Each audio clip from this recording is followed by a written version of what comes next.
Hello mga ka-trip, ngayon ay November 10, alas 9 ng umaga. So dito sa Olongapo City, pabugso-bugso lang yung ulan. So ngayon umaambon.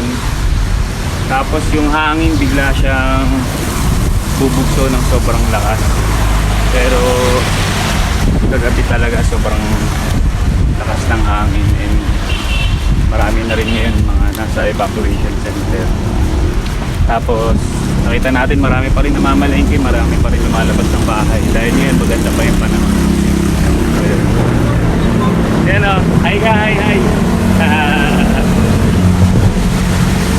So yun mga ka-trip, marami pa rin lumalabas ng bahay. Siyempre kailangan nila mamalengke.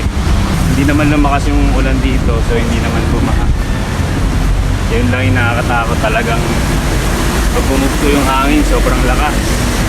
Kaya marami rin mga natumba na puno. Tapos marami rin mga nasa evacuation center. So kanina nakita natin yung mga rescue team, nagpe-prepare sila. Tapos marami rin mga establishment na sarado. Meron din mga ilan-ilan na mga bukas. Gaya din sa palengke, may mga nagtitinda pa din. So yun mga ka-trip, iingat tayo lagi. Kung wala naman tayong kailangan gawin sa labas, stay na lang tayo sa bahay.